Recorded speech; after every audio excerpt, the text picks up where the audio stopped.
Hello students, welcome back to my channel Molecule Mentor. So in this video we will study about the order of a reaction. So what do you mean by the order of a reaction? So it is the dependence of a reaction rate, or you can say the reaction rate that depends upon the concentration. ठीक, reaction rate जो है वो concentration पे depend करता है, and that is expressed कि वो कैसे depend कर रहा है concentration पे, that is expressed in terms of order of a reaction.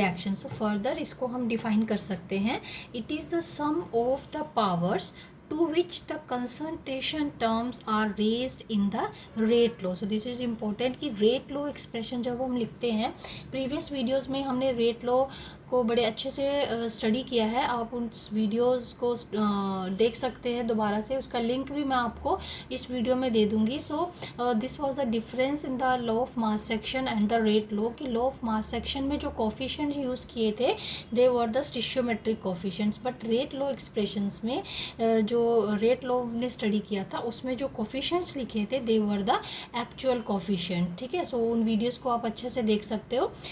So let us come to now order of a reaction. It is the sum of the powers to which the concentration terms are raised in the rate law equation. ठीक है, अब rate law equation में जो powers आती हैं, so first of all let us consider a general reaction XA. So X moles of A, Y moles of B, that gives products. ठीक, अब इसका रिएक्शन रेट लिखेंगे.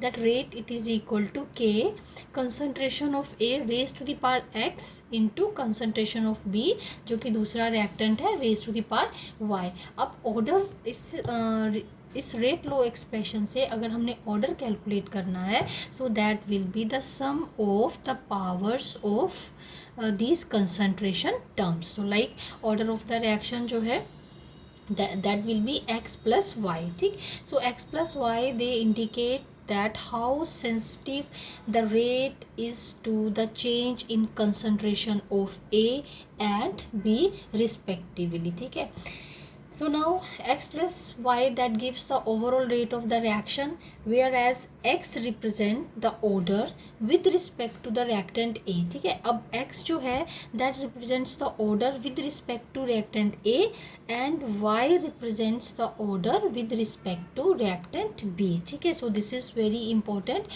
अभी आपको और ज़्यादा क्लियर हो जाएगा जब इसके बेस पे हम न्यूमेरिकल्स को सॉल्व करेंगे, तो that will be more clear to you. Then further कुछ पॉइंट्स हैं rate order of the reaction से related. So the order of the reaction that has to be determined experimentally. ठीक है, then order of the reaction that can be 0, 1, 2, 3 and even in a fraction form. So order of the reaction जो है वो 0 भी हो सकता है और फ्रैक्शंस में भी हो सकता है. ठीक है, सो नेक्स्ट है, let us one by one let us consider the different order reactions. First of all, that is first order reaction. Now what do you mean by the first order reaction? So these are the reactions in which the reaction rate that depends upon the concentration of one reacting species. So एक ही reactant species जो है उस पर अगर rate depend करता है, तो that will be the first order reaction. ठीक है, वो एक concentration of one of the reacting species it will depend. ठीक, अब maximum of the decomposition reactions they come to this category. Let us take this example. For example, ammonium nitrate. So it decomposed to give N2N water. Now the rate जो है इस reaction के लिए कैसे लिखेंगे? So that rate will be equal to K concentration of ammonium nitrate. So इसमें देखो जो rate है वो एक ही reactant के concentration के ऊपर depend कर रहा है. So same way the decomposition of N2O5. So in this way we can write the rate for this reaction or decomposition of N2O5. Same way for H2O2. So all these reactions further that decomposition of SO2Cl2.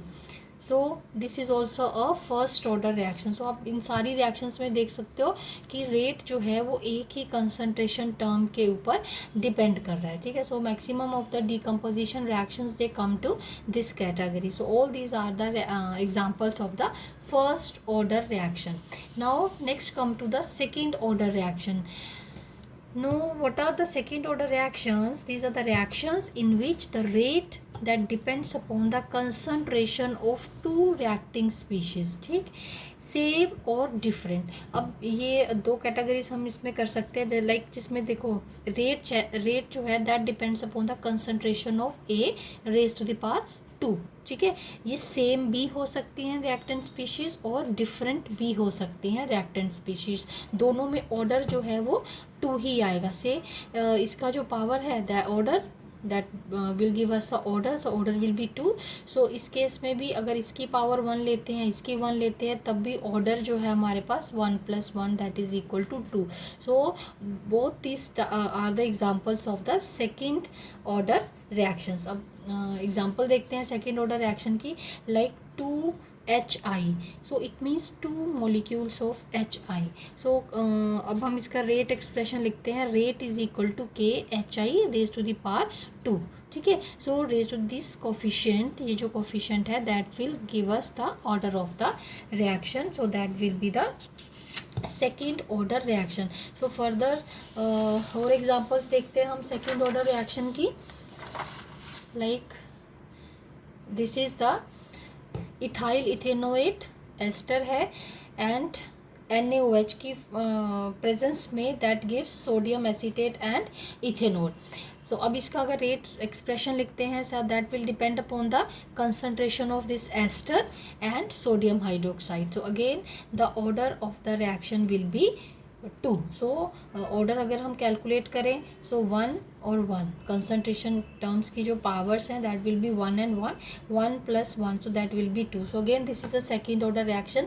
अब ये उस category की example है जिसमें दोनों reactant जो हैं वो डिफरेंट हैं. ठीक है, then next 2 moles of NO2.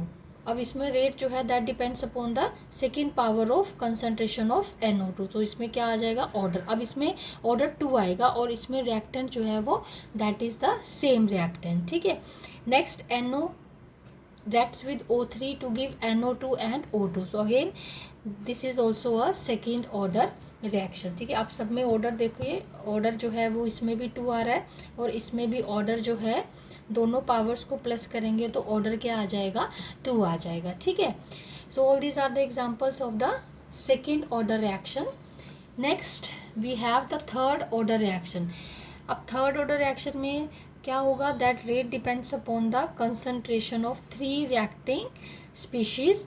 Again same और डिफरेंट, सेम भी हो सकती है और डिफरेंट भी हो सकती है, अभी जैसे हमने सेकेंड ऑर्डर रिएक्शंस में किया. ठीक, अब रेट अगर हम इस टर्म में लिखते हैं, अगर सेम टाइप ऑफ रिएक्टेंट है, ठीक है, उसके 3 मोल्स के ऊपर डिपेंड कर रहा है, तो इसकी पावर जो है वो 3 आएगी और ऑर्डर भी जो है वो क्या है हमारे पास दैट विल बी 3.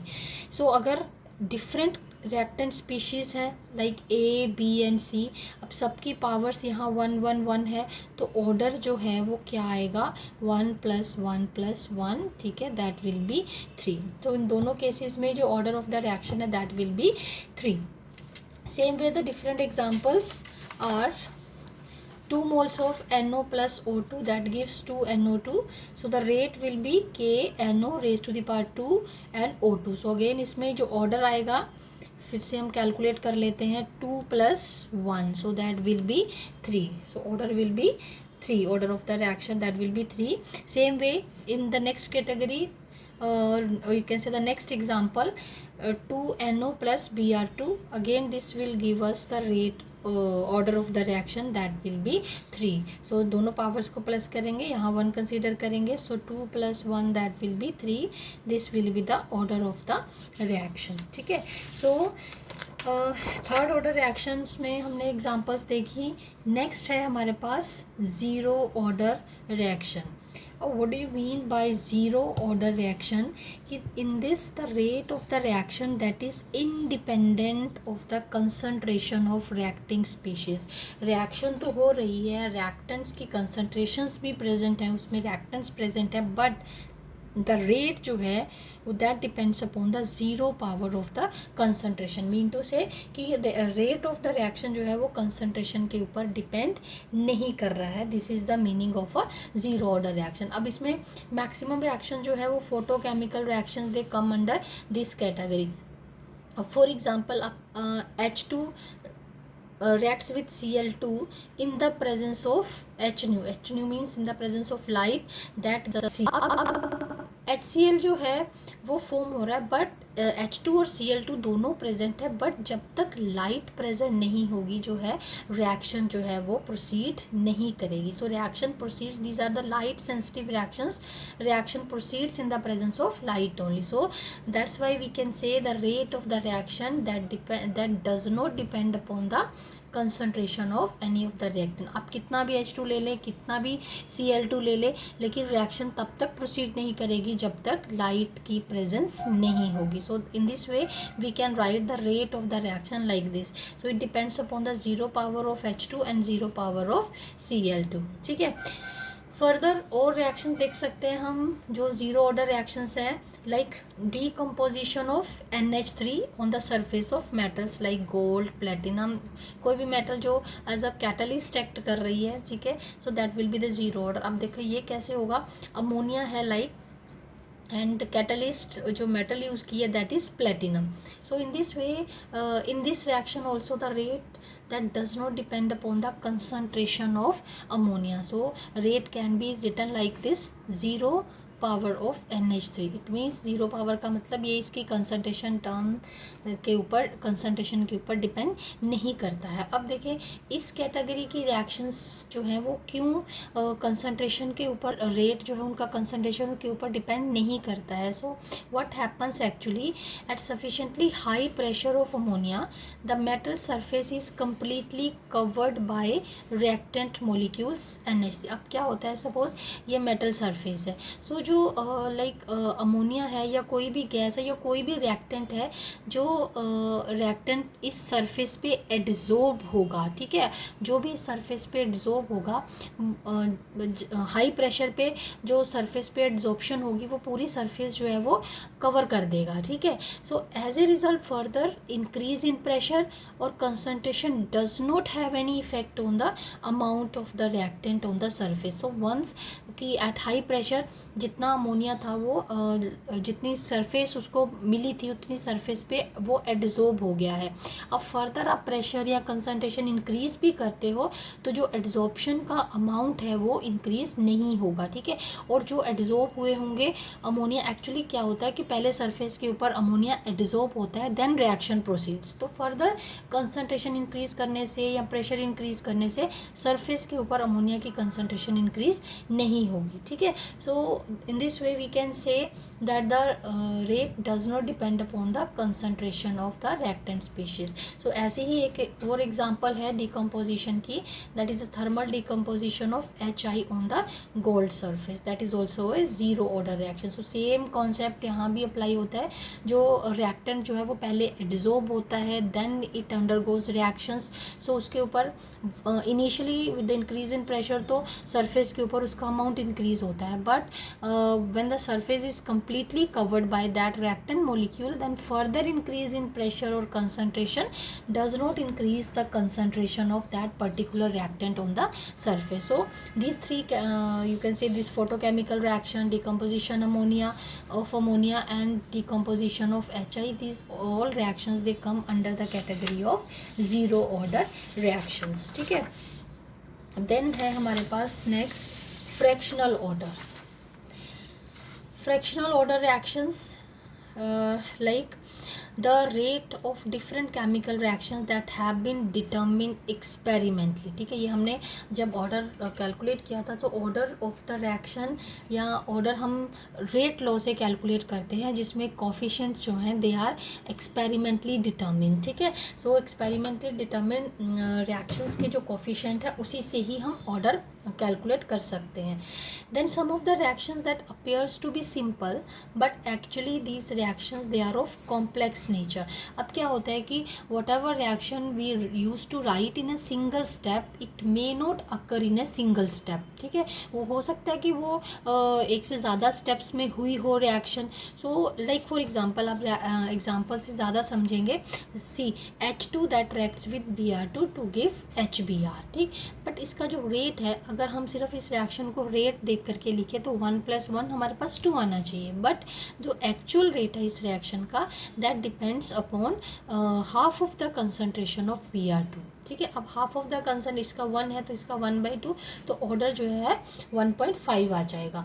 अब सेम वे इस रिएक्शन का जो दूसरे एग्जांपल है इस टाइप की फ्रैक्शनल ऑर्डर रिएक्शन की, that is decomposition of acetaldehyde. ठीक, अब एसिटाल्डिहाइड की डिकम्पोजिशन है, that is again that is you can say the that occur in more than one step, so that's why the rate that can be written like this, that depend upon the 3/2 power of the acetaldehyde, or you can say 1.5. so this is fraction, this is fraction. So further other examples that can be taken: decomposition of carbonyl chloride, that is CoCl2, depends upon the 1.5 3/2 power of the concentration of CoCl2. so इस reaction में भी जो concentration order है that is 1.5, that is also a fractional order reaction. Again the reaction between CO and Cl2, that is CoCl2. so CoCl2 में जो that इसमें देखो CO की concentration that depends upon the second power of concentration of CO and 1/2 power of concentration of Cl. so that is 2 + 1/2, तो इसका order जो है वो हमारे पास आ गया 2.5. ठीक है। सो ऑल दीज रिएक्शंस जो हमें यहाँ पर जितनी हमने एग्जांपल्स ली हैं they are not a single step, they all these reactions they do not occur in a single step. actually what happens कि reaction जो है वो एक से ज़्यादा steps पे होती है, तो रेट जो दो steps की मान लीजिए reaction है, तो 2 steps की reaction में अगर फर्स्ट स्टेप जो है वो जो भी दोनों स्टेप्स में से जो भी स्लो स्टेप होगा that will be the rate determining step. तो ऑर्डर जो है that depends upon the rate determining step of that complex reaction. ठीक है. So in this way we can write और we can have the rate order of the reactions in the fractions also. So that's all for this lecture.